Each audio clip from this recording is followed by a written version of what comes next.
d4 square is sort of the prescribed way of treating this.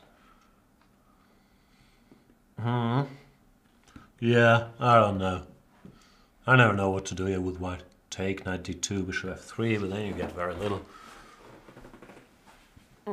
He does take and does go knight d2. Well, you go back, maybe bishop f3 in some positions, but yeah, it's obviously not going to be a lot. Even taking an e5. Yeah, that's what I was wondering. Oh, that's why he goes knight takes, I think queen takes e5. Yeah, I think that's exactly the reason why he's taking with a knight, to have the option of just ignoring e5 and going bishop g3. Because otherwise he would have to respond to it. I wonder if MVL is planning to play f5 after bishop g3 or just queen e7 and say, yeah, show me. Show me the money. White doesn't have a lot to work with. Then again, you could argue a5 did slightly weaken these light squares on the queen side. But the knight is so far away from them. No, I was thinking king. Yeah, okay. Well, yeah, if we get there. I guess Magnus is wondering if he should play bishop g5, because I don't really see... I mean, yeah, that must only be connected with bishop g5, otherwise it makes no sense. Knight e5, showing some respect. Yeah, recognizing that d5, bishop g5 could get awkward, so he is trying to trade off more of those somewhat passive pieces. I like this. I think objectively black is just fine. I tend to be in favor of exchanging off pieces. Rook c1, but yeah takes now, AB and now we we know are cruising. Black is fine, yeah. Now black is slightly better. Well, Also I think bishop b2. Pushing it a bit, Mr. Magnus? That may have been missed. That may have been missed.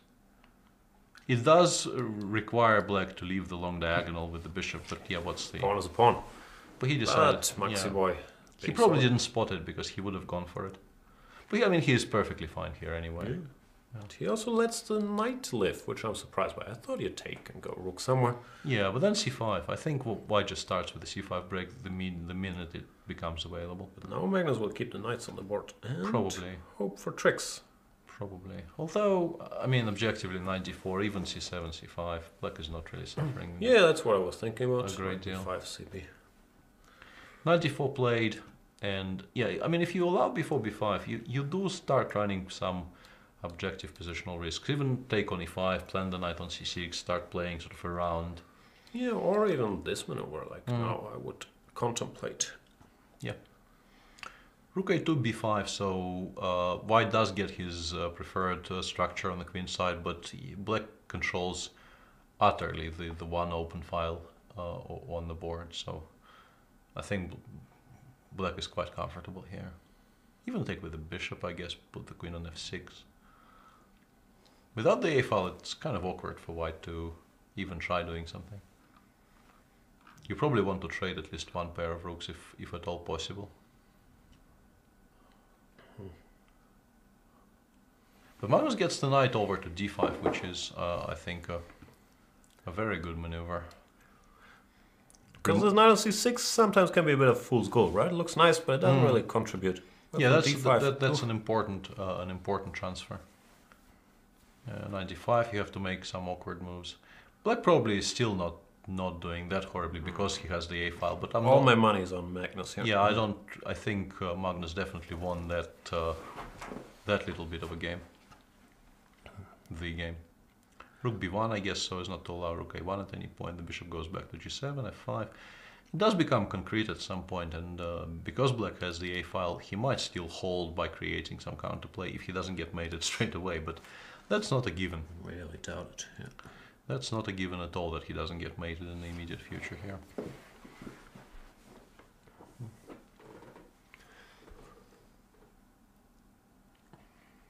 Oh, I didn't even see that. Rook f5. So you want queen h5 for this, of course. He's more direct. Yeah, rook a1, rook goes back to f1, and yeah, now that one pair of rooks, in particular now that one pair of rooks is gone, white just feels very, very safe because black will never generate enough counterplay on the queen side for white to get worried about that counterplay. Technically, they're not gone yet. Yeah, and MVL is trying to create something concrete. No tricks.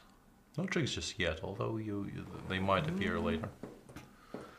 Rook a1, yeah, Magnus is going for technical just option. queen e2. Queen e2, I guess, take maybe even with the queen on f1. Queen g4. Yeah, he's sure he will. Cute. He'll. Yeah, I mean, he knows the king will not get. There will never be a perpetual. And yeah, this is quite a horrible endgame for black. All sort of stemming back to the decision you very correctly pointed out. The knights should have been gone.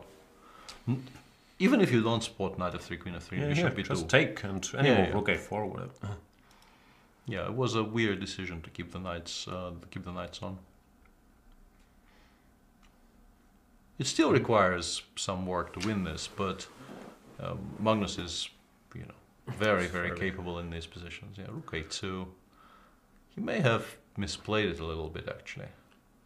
Because black generated... it takes. Now it gets sharp again. But yeah, the pawn on b6 is the target here. It's not the c7 pawn. The important one is the next one, which he probably will collect in the immediate future. We go rook b2, I guess. I don't like the rook on g5. I think, he starts creating immediate counterplay. Yeah, but I think the b pawn is faster. Yeah, I wanted to place it on b2 and then start running with the h pawn. Because here I think you're just not fast enough. King e2, not king e4. I have 5. King d3. Yeah, I guess. At some point. King d3, but then the king runs to g4. Maybe I was overly pessimistic about black's chances. Rook g2 now, king f3. So he goes... I don't understand rook g4 check, I think. Whoa, knight f4? I don't understand anything anymore. Well, I mean, he wants to take the h pawn here. This rook endgame is completely winning for white. But yeah, I think at some point they probably played on something like 5 seconds with increment and mistakes crept in. But yeah, this is just resignable. After king e4, I think f5 and f4 was probably the better choice. But yep. But yeah, Magnus continues to take positions where you would have to say he has no objective advantage and just transform them into very, very promising positions. Here, I thought it was slightly worse. First of all, maybe you can grab the pawn and then... But yeah, I think if you do what you suggested, take on b4, take on f3 and go rook a4, white kind of needs to immediately play c5 and rook b4 takes rook d1. You might actually... Maybe this is why MVL decided to avoid these things, but... Yeah, letting the knight leave and then allowing b5. I think maybe an even more important decision, which we kind of remarked on but very briefly, was not playing c5. I think you kind of need to play c5 in these types of positions to not get what he ended up guessing. Levon beat Sergey.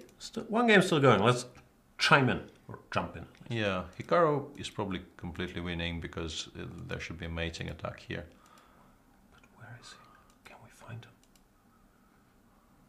Seemingly not. He's gone. Yeah, the game is already over apparently, and either black lost on time or white played king g3 and black resigned because there's mate. Rook h2 is a queen b3, king g4. There are no more checks, and both rook h2 and knight g5 are huge threats. Yeah, people are saying Naka swindled Fabi somewhere in time trouble, but yeah. Blitz, hard to avoid time trouble. Yeah. And Drawgangster Anish in the chat is saying, my god, Giri plays like wet paper. So my question is, do you mean my god, comma, Giri plays like wet paper, or do you mean my god, Giri plays like wet paper? No, I read it. I never assume people make grammar mistakes. So yeah, we have to go with the with what it says literally, right? Yeah, but I wouldn't consider it a grammar mistake not to put the comma there. Well, on the internets maybe, but in general... Yeah. No, we take it at face value. All right. This is the chat, but I meant to bring up... He worships Anish, but Anish does not repay him with kindness in this tournament. Yeah, I'm not very well read when it comes to gods. We have to watch American Gods. Yeah, that needs to be done. And yeah, I don't have any Anish Ganesh material, for example. So has 3.5 out of 6, but Magnus Carlsen is far away out in front with 5 out of 6. Or he booked the ticket to... Yeah, and Lev by winning and leapfrogging MVL has also, I think, more or less secured his finish in the top 5. MVL and Wesley are now on +1, and Hikaru, by winning this game, is actually in clear 5th. On Ahead 50%. Ahead of all the people who had 50% Things just changed. now. Yeah, They all lost? yeah. Sergey lost, and also